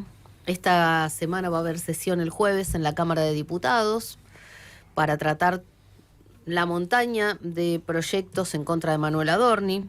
Estamos tratando de averiguar, porque hay versiones distintas, ¿no, Martín? Exactamente, vos sabés que, como lo charlábamos ya no sé si al aire o fuera del aire. Fuera del aire. Fuera del aire, ok, porque este es un largo continuum Sí. de charlas interesantes al aire y fuera del aire. Bueno, desde el bloque del PRO en la Cámara Baja, Cristian Ritondo parece haber insinuado o haber dicho que no se sumarían a una sesión o a una votación en la cual se tratara de juntar el número para la moción de censura contra Manuel Adorni, que sería algo inédito. Nunca desde el retorno de la democracia, desde el 83 para acá, hubo un funcionario público de, digamos, gestión y responsabilidad ejecutiva que fuera sacado de su cargo por una moción de censura del Congreso. Y entonces se dice que Ritondo dejó entrever que el PRO no se sumaría a una iniciativa así. La política online, que a veces tiene buena información, le quiero dar el crédito o no en este caso, pero aparece con un título totalmente contradictorio, o quizás la posición de Ritondo y la de Mauricio Macri, que es el foco de esta noticia, puede ser distinta. Dice la política online que Macri le pidió a los diputados del PRO que voten la remoción de Adorni y por lo tanto que contribuyan a la conformación de una mayoría para llegar a la moción de censura. Pero una cosa es lo que pide y otra cosa es lo que va a pasar. Sí. Porque a mí me dicen que el bloque del PRO, por lo menos en su Claro. mayoría, no va a dar quórum. Claro, o No sea, va a dar quórum. va a intentar bloquear que eso prospere, y eso es lo que se sobreentiende de lo que había dejado entrever el propio Ritondo. Porque las dos cosas pueden ser verdad. Mauricio Sí. Macri puede pedir. Puede ser verdad que Mauricio Macri ya no conduzca, como yo creo que puede efectivamente suceder, al bloque de diputados Es de su que partido, ¿no? Mauricio Macri viene diciendo que va a construir a nivel nacional en todo el país, que en algunos lugares quieren candidatos amarillos puros, y Cristian Ritondo cuando habla dice, en provincia de Buenos Aires no podemos ir separados. Lo que pasa que también hoy Jorge Macri dijo que va a ser candidato a la reelección en el 2027. Y el tema es, ¿qué hace Milei enfrente? Entonces, el plan de Macri es tener candidatos en todo el país y quizás un candidato a presidente propio, pero depende que pase en provincia de Buenos Aires y en capital. Si en la ciudad de Buenos Aires le permiten los violeta, entre comillas, a Jorge Macri que reelija, o si le plantan un candidato, si le ponen a Patricia Bullrich, a Adorni ya no pueden. Entonces de eso depende todo. Me parece que diste en la clave, porque quizás lo que está haciendo Macri es construir un escenario para tratar de condicionar en la negociación a la Libertad Avanza y finalmente decirles, bueno, si ustedes no quieren poner en riesgo el resultado, porque yo les armo candidatos, como bien vos decías, en todas partes, y un candidato a presidente del PRO, y divido, aunque sea que les saque 5 o 6 puntos de intención de voto o efectivamente de votos si van a las elecciones, eso lo van a necesitar y los va a complicar. Entonces, si ustedes no quieren que eso ocurra, bueno, déjenme la ciudad de Buenos Aires, que es el distrito histórico del PRO. El tema es que también está leyendo las encuestas donde ve que Exacto. cada vez está peor Milei, entonces por ahí ese plan que era para la negociación lo usa para Sí. beneficio propio. Porque esas mismas encuestas, ojo, que no le dan bien a Macri. No, No es que él a la que sí capitaliza. le dan bien es a Patricia Bullrich, pero una declaración muy llamativa de Andrés, que salió a decir, acá no la estamos esperando. Sí, Fernando de Andrés, que es el secretario general del PRO, y Sí. que habla en nombre de Macri. Y planteando como que más allá de ese abrazo, en esa cena en la cual se abrazaron Patricia Bullrich y Mauricio Macri. Perdón, que lo abrazó Patricia Bullrich a Macri. Claro, se acercó Patricia Bullrich quizás a buscar el perdón o acercarse. Bueno, lo que de alguna manera deja entrever en este caso Sí. de Andrés es que no hay ningún perdón para una persona que es tan cambiante. Sí, igual, ¿viste cómo es esto? Porque después si le va bien a ella, Sí. capaz que empiezan algunos a pasar. Me encantó el viste cómo es. Sí, pero Vos viste. viste cómo es. Esto Es así. recién El auto te empieza. pide, claro. Sí. Bueno, festeja Milei porque bajó un ¿Por qué? poquito el riesgo país por Ajá. debajo de los 500 puntos, está en 498. Mm. Es el menor valor desde febrero del año pasado. La semana pasada la consultora Fitch le mejoró la nota a la deuda argentina, así que también es un poco consecuencia de eso. Y Milei tuiteó, a ver si ustedes se saben las siglas, TMAP, Todo marcha acorde al plan. todo marcha de acuerdo al plan. Bueno, Sí. MAGA, eso es MAGA, fácil. Make Argentina Great Again. Y el clásico BLLC. Viva la libertad, Viva- carajo. Ah, y no está el no, digamos, No, en este caso no. Ah. No, solo Ese fue... es el otro. Sí. Bueno, o sea que celebra el presidente de la Nación. 17-19 en la República Argentina, 11-22-34-96-72, nuestra línea de WhatsApp. Está fresco, pero hay solcito, 18 grados 8, por las dudas, viste, capas sobre capa, para que no termines resfriado. Acá empezó Leikovic, es mi turno y próximamente se anuncia... No el- traigas malos augurios No. para mi salud, por favor. No, por supuesto que no, porque te queremos acá y te necesitamos acá. No, pero yo soy, viste, estoy acá, montado con cemento. Ya volvemos. FM La Patriada. Hicimos el plano, nacidos del cielo, paridos del llano. Somos el fuego, somos la mano.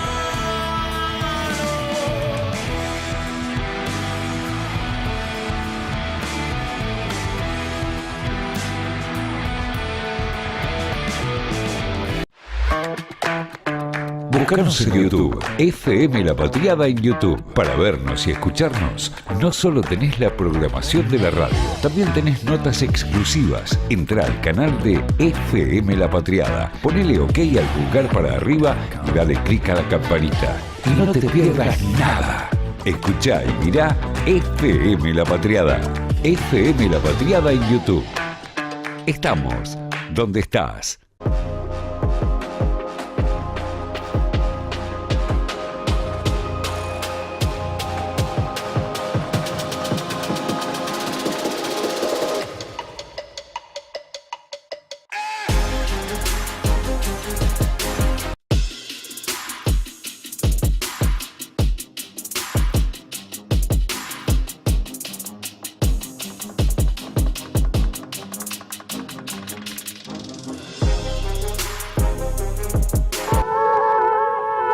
Doble fondo, con Analía Argento, Javier Berkovich y Martín Piquet, de 16 a 18.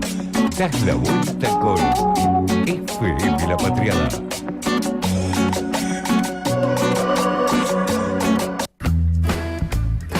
...17:22 y estamos de regreso. En línea está Álvaro González, diputado nacional del PRO. Analía Argento te saluda. ¿Cómo te va? Hola Analía, ¿cómo estás? Bien, acá estoy con Martín Piquet y con Javier Leikovic. Vaya mi saludo para ellos. Ahí está, y ahora te vamos Para a... Martín y Javier. Gracias. Gracias. Te vamos a acribillar a preguntas, No, no es para tanto. ¿no? Primero queremos saber si el jueves crees que habrá o no sesión y qué va a hacer el PRO. Si es que la respuesta es una decisión Bueno. del bloque en conjunto o En se dividen. principio te diría lo siguiente. Reunión de bloque todavía no hay, está citada para mañana, que no sé si se va a poder llevar a cabo mañana o se hará el miércoles, producto de que mañana está la marcha, ¿no? Claro. Universitaria. Segundo, como decía, adivinar qué es lo que va a hacer el PRO, todavía te diría que no estoy en condiciones de decírtelo. Sí, yo puedo decirte cuál es mi posición. De ahí en más, si es minoritaria, como muchas veces me pasa, o termina siendo mayoritaria, dependerá. Claro. Hay un elemento nuevo que fue el posteo de anoche del PRO nacional, digamos, fijando una posición respecto a los acontecimientos de Adorno y compañía, que me parece que seguramente van a impactar en la decisión política que se tome. Ahora, no podría anunciarte cuál va a ser la posición porque la reunión no se hizo todavía. Claro, pero el comunicado del manifiesto próximo paso, ¿no? Próximo paso, exactamente. Próximo paso, que parece decir, bueno, el rumbo es por acá, pero tendría que morigerarse un poco, alivianarse, porque la gente está sufriendo, yo estoy traduciendo para resumirlo. Así es. Yo me imagino, vos estás cercano a Horacio Rodríguez Larreta, estás en ese espacio, ya tenías esta mirada de antes. Ahora, muchos no la tenían, y no sé si le harán caso a este comunicado. Bueno, habrá que ver. Me parece a mí que el comunicado y la forma en que se dio el comunicado, que fue, digamos, si querés llamarlo de alguna forma, no fue una reunión orgánica del partido y de la reunión orgánica del partido salió el comunicado, sino que me parece que fue más una decisión política de Mauricio Macri de mandar a publicarlo y que la mayoría se enteró por los diarios, digamos, o por las fuentes. Claro. En donde yo ahí sí veo como político que soy, una actitud donde creo que Mauricio lo que está es tratando de recuperar el liderazgo en el PRO, por lo menos está siendo ostensible a eso. Dicho esto, habrá que ver cómo siguen las cosas. Yo creo que el PRO ha sido durante estos 2 años, más allá de que yo no estuve de acuerdo en muchísimas cosas, en el apoyo irrestricto que le dio el PRO al gobierno, en muchos temas en donde después el gobierno no era recíproco en términos no del toma y daca que puede pensar cualquier ser humano de a pie, como se dice, sino en el recíproco, ni siquiera desde el reconocimiento, al contrario. Parecía que te refregaban en la cara de que era tu obligación ayudarlo. Dicho esto, también no es menos cierto que la fórmula que llevó Cambiemos, como se llamaba el espacio donde fue Bullrich Petri, ellos terminaron incorporándose al gobierno, digamos, no lo hicieron en nombre del PRO, lo hizo Patricia Bullrich en nombre de Patricia Bullrich y Petri en nombre de Petri, lo que le sirvió al gobierno para decir que los 30 puntos que habían sacado más los 25 le daba 55. Claro. Dicho esto, después, durante 2 años, el PRO ha sido, creo yo, sin temor a equivocarme, quien le ha permitido al gobierno tener las leyes que tiene. Incluso leyes que yo no voté, porque soy, digamos, el ala del PRO disidente, si querés llamarlo de alguna forma. Como Guadalupe Tagliaferri hasta que dejó el Senado. Exactamente, ¿no? Pero en definitiva, digamos, si hay una cosa que a mi gusto yo siempre reclamaba, era la poca... Ahí se cortó, justo cuando iba a decir algo. El PRO disidente y se cortó. Mientras les voy leyendo, mientras recuperamos la llamada, les voy leyendo el manifiesto próximo paso del PRO, que muchos dicen... ¿Lo habrá redactado Mauricio? Pero lo que dicen es que no... ahí está. no sé si lo habrá redactado Mauricio. Lo que quiero decir es que el próximo paso significa, a mi gusto, una interpretación personal te estoy haciendo, ¿no? El próximo paso significa que es a lo mejor un rumbo como el que tomó el gobierno, pero superador. ¿Qué quiero decir con esto de superador?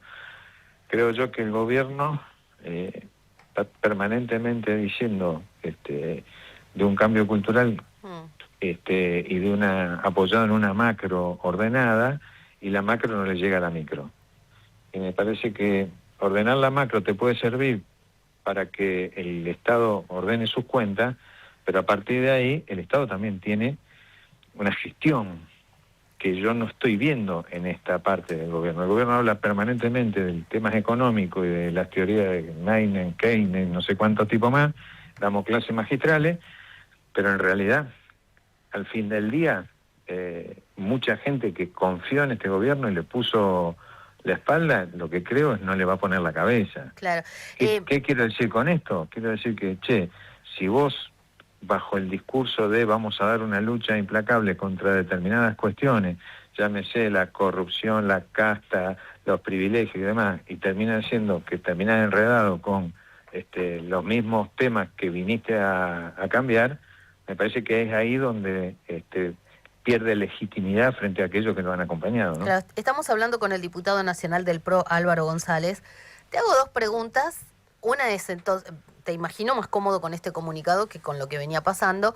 El jueves querrías dar quórum para que avancen, porque no es para tratar los emplazamientos, claro, sino para emplazar a las comisiones para que traten los pedidos de informe y demás contra Manuel Adorni. Y por el otro lado, te pregunto si van a volver a ir a la marcha mañana por las universidades, vos y Horacio Rodríguez Larreta, por ejemplo. Yo sí, y Horacio creo que también, no hablé hoy con Horacio, pero seguramente porque hablé con algunos ahí cercanos ahí a Horacio y me dijeron que iban, así que calculo que mañana a la mañana arreglaré el lugar y hora de encuentro. A ver, lo que va a hacer el PRO el día jueves saldrá de la reunión de ¿cómo se llama? De bloque. Yo veré cuáles son los argumentos a favor y en contra. Yo tengo posición tomada, posición tomada desde antes, con lo cual no tengo mucho para aportar, que no sea poner en línea lo que dijo Macri con lo que yo pienso. Claro. Pero bueno, veremos, qué sé yo. La verdad que, como bien dijiste vos, no es que el jueves, si hay recinto, vas a aprobar sí, moción de censura o pedido de informe. La moción de censura, o entonces yo lo que digo, lo que vas a aprobar es que las comisiones empiecen a tratar el tema. Eso por un lado. Me parece a mí que, desde el punto de vista ese, también tenés que mirar quién firma ese pedido de sesión. Porque hay toda una cuestión de política parlamentaria que, los bloques mayoritarios no hay ninguna firma ahí. Claro, son los bloques opositores, pero no el peronismo, por ejemplo. No está Unión por la el Patria. peronismo, Claro. no sé, Diputado, pero bueno, todo puede ser, no niego la posibilidad que se den. Diputado González, buenas tardes. Martín Pique lo saluda. Buenas tardes, Martín. Hace unas semanas entrevistamos aquí a otro integrante en su momento del PRO, integró además como funcionario del gobierno de Mauricio Macri, Pablo Abelluto, que fue ministro de Cultura, sí. Y él decía que se está de alguna manera desarmando como si fuera plastilina la polarización macrismo-kirchnerismo que se creó en el 2001. Y él decía que tiene que surgir algo nuevo, como en su momento él habló de un momento histórico, etcétera, bueno, cuando Cafiero y en su momento Alfonsín en la sublevación Calapintada estuvieron juntos, pero uno puede pensar también en el espíritu del molino, se llamaba esas reuniones de radicales y del Frepaso para armar una fórmula contra Menem y después contra Duhalde finalmente. Y le quiero preguntar si usted ve ese proceso o cree que con la posibilidad de que Patricia Bullrich tenga algún protagonismo en el futuro, incluso con una eventual candidatura, el PRO va a seguir siendo un espacio nítidamente de centro-derecha, o otra alternativa podría ser, lo dijo un analista que seguramente usted conoce, José Nathanson, de Horacio Rodríguez Larreta como una figura acercándose a alguien del peronismo y armando algo nuevo, con una figura más moderada, aceptada por los mercados. ¿Qué está imaginando para el futuro cercano de Argentina, González? Mira, lo primero que te quiero decir es que yo no veo que la salida de la Argentina esté por los extremos. Dicho esto, ni para el extremo de la izquierda ni para el extremo de la derecha. Una cosa es lo que a mí me gustaría que ocurra y otra cosa es lo que va a ocurrir.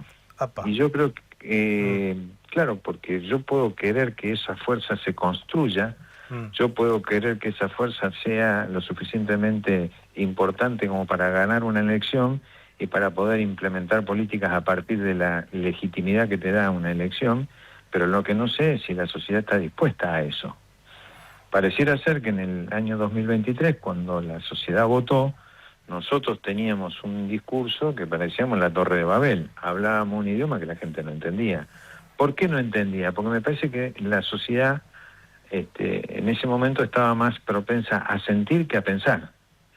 Y había un sentimiento de enojo para con toda una clase política y bueno, hubo un señor que se llamó Milei que capitalizó ese enojo. Nos puso un nombre, la casta vendría a ser como un cuenco, adentro del cuenco nos metió a todo y la sociedad dijo, bueno, entonces yo no puedo pensar, como demócrata que soy, que la sociedad se equivoca cuando no me vota a mí y vota a otro. Yo digo, la sociedad siempre tiene razón cuando vota. Ahora, después, está en aquellos que tienen que llevar adelante los programas. Entonces, hoy Milei se encuentra con un problema en donde no tiene solución, porque él tiene un problema con su jefe de gabinete, que es nada más ni nada menos que el que tiene la administración del Estado, y él resuelve, en lugar de salvar ese problema, involucrarse en el problema. Porque ¿qué hubiera hecho cualquier ser humano de la política tradicional? Hubiera renunciado. Bueno, si el tipo no renuncia, siempre vos tenías una instancia superadora, que era el presidente. Bueno, el presidente le pedía la renuncia. En este caso, al revés.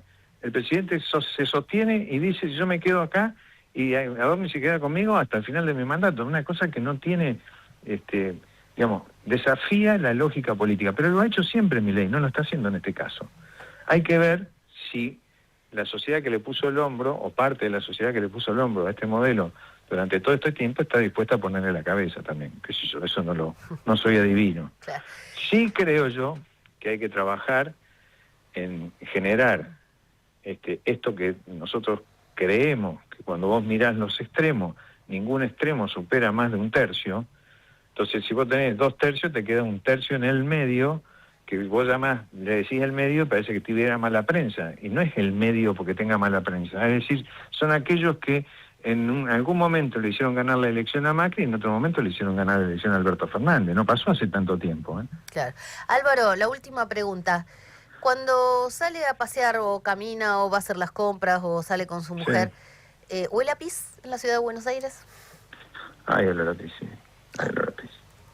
Hay olor a pis, y no fue una muletilla de campaña, me parece que eso fue producto de una pregunta y el acierto estuvo en la respuesta, y eso permeó en una sociedad que sentía el olor a pis. No es que fue un ardid publicitario, digamos. Acá hay un problema en la ciudad, y el problema en la ciudad está en la gestión de la basura. ¿Por qué?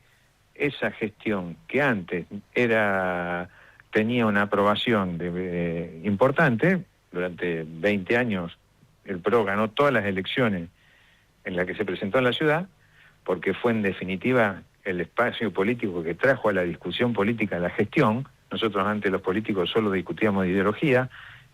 Creo que Mauricio Macri, el aporte que le hizo a la política es que la gestión es parte de la ideología también. O sea, no gestionás solo con ideología. O sea, no se come, ni se cura, ni se educa solo con ideología radical.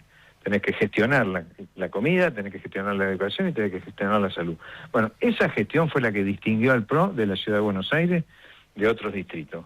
Y me parece que esta administración de la Ciudad de Buenos Aires está, digamos, no está a la altura de las circunstancias respecto a las administraciones anteriores. Y bueno, nosotros por eso tenemos nuestro propio proyecto en la ciudad y pretendemos intentar volver a gestionar la Ciudad de Buenos Aires, porque creemos que sabemos cómo hacerlo e implementamos durante 20 años un método y una forma de hacer política que creo que cambiaron a la Ciudad de Buenos Aires. Álvaro González, muchísimas gracias por haber conversado. Gracias a ustedes por haberme llamado. Gracias. Un saludo a la mesa. Gracias. Álvaro González, diputado nacional del PRO. Les quedó claro, ¿no?, que es cercano a Horacio Rodríguez Larreta, forma parte de la mesa chica de Larreta, aunque sigue dentro del bloque del PRO marcando sus diferencias. Muchas veces ha dicho, yo esto no lo acompaño, y otras veces, bueno, ha acompañado más allá de algunas diferencias. 1737, nuestro número de WhatsApp, 11 22 34 96 72.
del ser.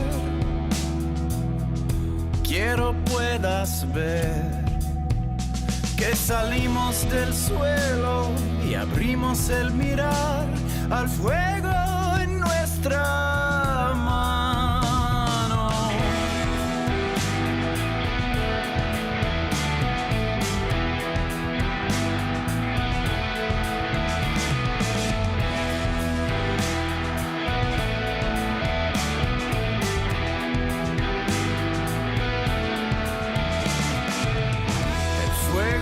Habló en lenguas, el tambor fue el sol.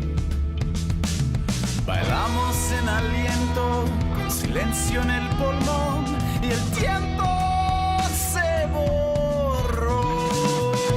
Somos el fuego, somos la mano, creamos el sueño, hicimos el plano, nacidos del cielo, paridos del llano. Somos el fuego, somos la mano.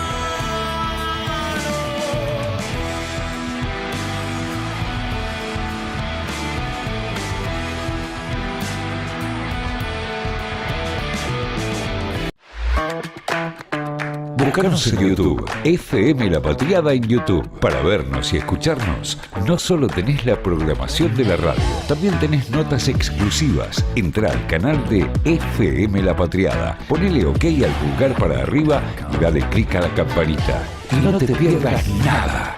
Escuchá y mirá FM La Patriada. FM La Patriada en YouTube. Estamos donde estás.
Leukovics y Martín Piqué, de 16 a 18.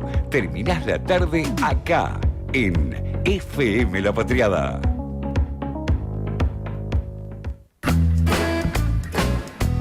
No. El caballero no va a hablar de turismo. No. No va a hablar de turismo. Es el doble fondo del análisis de la actualidad y la política de Martín Piqué.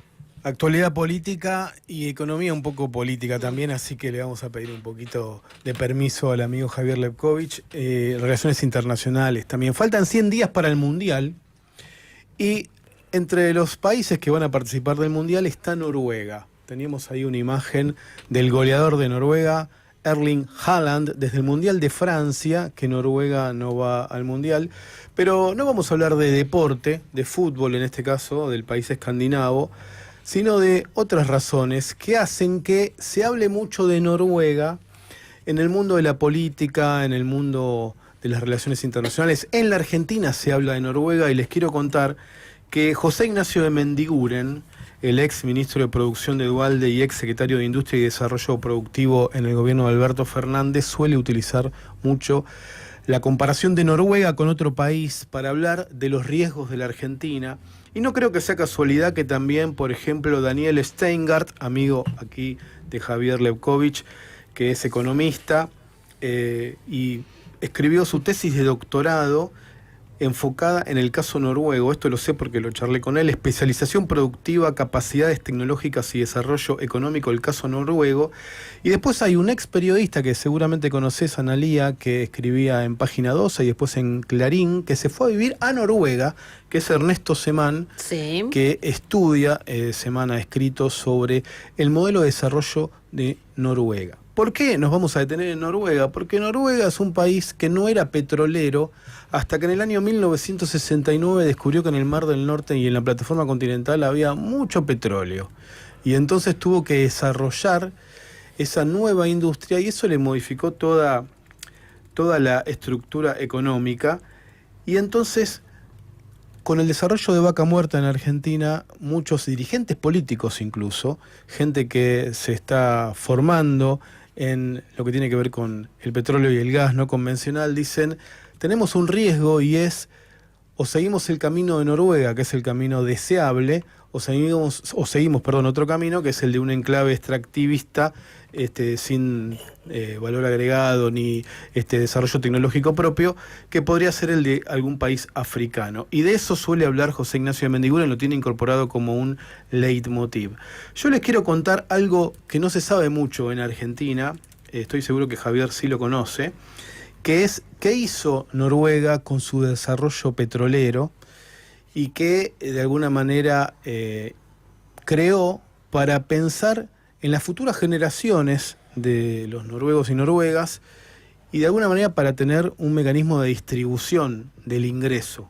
Primero, Noruega tiene una diferencia muy significativa con Argentina, que es un estado unitario, no es un estado federal con distintas regiones. Y sobre todo después, en el caso de Argentina, del 94 para acá, los recursos del subsuelo son propiedad de las provincias. En Noruega eso no ocurre.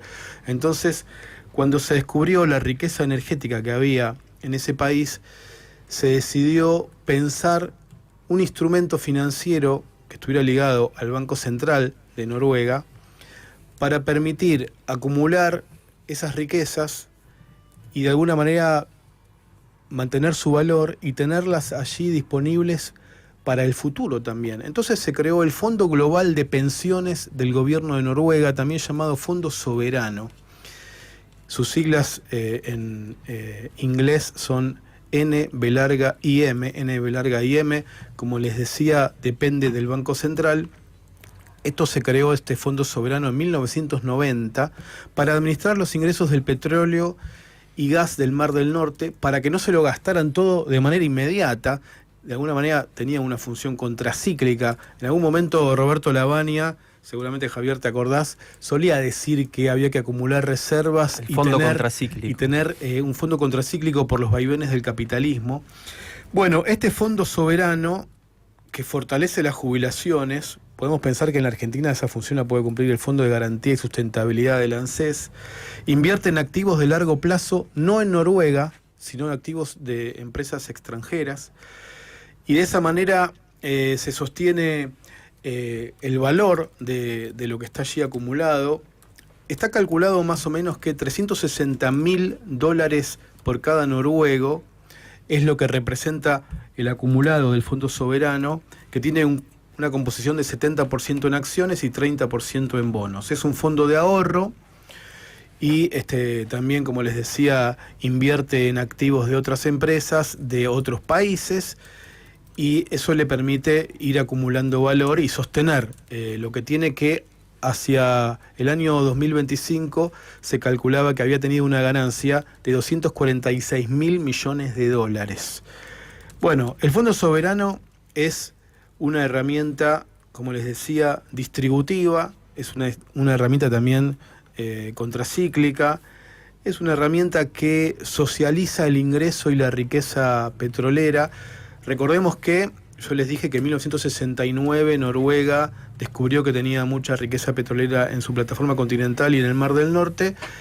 y tiene una empresa estatal, además de petróleo, que se llama Equinor, como nosotros tenemos YPF. El 67% de Equinor es del Estado noruego. Después está la anglo-holandesa Shell y Total, que es francesa, en el Mar del Norte, extrayendo petróleo. Y la Constitución de Noruega y la Ley del Petróleo de 1996 establecen que todos los recursos del petróleo y el gas en la plataforma continental pertenecen al Estado, y por eso se creó esta iniciativa del Fondo Soberano, que, bueno, se llena de recursos a partir de los impuestos y regalías petroleras que tienen que pagar estas empresas privadas, y eso hace, obviamente, que se retroalimenta y todo el tiempo se está sumando nuevos ingresos, nuevos activos a este fondo, que es, casi podríamos decir, el principal instrumento de desarrollo y de estabilidad que tiene la economía noruega en ese país del norte de Europa. Además, yo les mencionaba a Daniel Steingart, a José Ignacio de Mendiguren, a Ernesto Semán, todos estudiando el caso noruego, porque, insisto, es un país que hasta 1969-1970 no sabía que tenía estas riquezas petroleras, y el tema es qué haces con esos ingresos. Jorge Asís suele decir, de manera muy ácida, que la riqueza de Vaca Muerta se está yendo en viajes de turismo de alta... digamos, de la... Los dólares, vos decís que los dólares que entran por los hidrocarburos... Se están yendo a Cancún se van a y al Mundial. Y a Aruba. Y Aruba, si vos querés. Como advirtiendo que esta riqueza que Argentina generó a partir de que se asoció en época del gobierno de Cristina con Chevron. Dicen que Obama le advirtió a Cristina que el Departamento de Energía de Estados Unidos le había advertido que en la meseta de Anielo y en el norte de Neuquén había esquisto, y que eso podía generar un desarrollo de gas y petróleo no convencional, como el que tiene Estados Unidos, que también es una potencia en gas y petróleo no convencional. Entonces, empezó a dar sus frutos. Ese no es solo un yacimiento, ya es todo un desarrollo en esa cuenca. Y el tema es si eso va a alimentar un proceso de desarrollo y que también genere bienestar en la población, si se va a socializar, o cuál es el otro modelo que se puede contrastar con el de Noruega. Es Nigeria. Nigeria es un país que en 1956-1960 de África, por supuesto, descubrió que también tenía petróleo, y Daniel Steingart, que hace mucho énfasis. Daniel Steingart es, no sé si es economista de profesión, pero sí se especializó en economía. Creo que es sociólogo. Es sociólogo especializado en economía, está en la Fundación Fundar. Javier lo conoce bastante. Su tesis de doctorado lo que plantea es que lo más importante para el desarrollo es desarrollar capacidades tecnológicas propias. Se las recomiendo porque estudia el caso noruego. La gran advertencia de todos estos hombres y mujeres, algunos que vienen del periodismo, otros de la universidad, otros de la política, en el caso de José Ignacio de Mendiguren, que también fue titular de la UIA, es aprovechar esta oportunidad histórica que tiene la Argentina. Entonces voy a cerrar esta columna sobre un caso muy interesante, que Argentina lamentablemente tiene algunas cosas como que pudiera repetir ese camino y otras no, porque es un país federal y las riquezas del subsuelo son de las provincias, pero sí tenemos una empresa pública petrolera, por suerte, que es YPF. Entonces, ¿cuál es finalmente el dilema, la encrucijada, la disyuntiva para Argentina?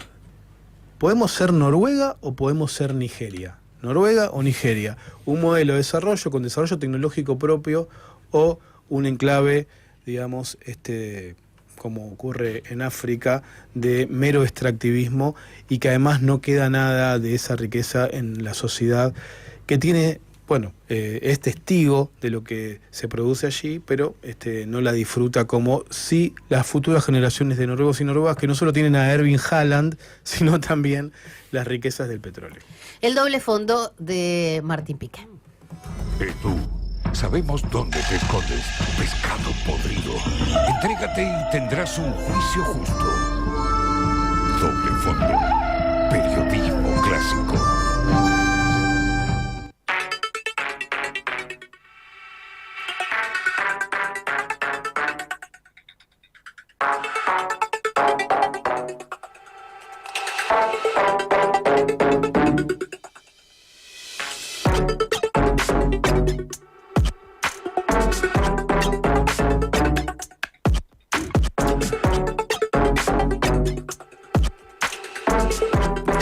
Javier les contaba los recortes que se publicaron hoy en el boletín oficial, que incluso van sobre la educación pública, pero además el gobierno va a aplicar una suba del 90% a los pasajes de tren del AMBA, de la región metropolitana, entre este mes y el mes de septiembre.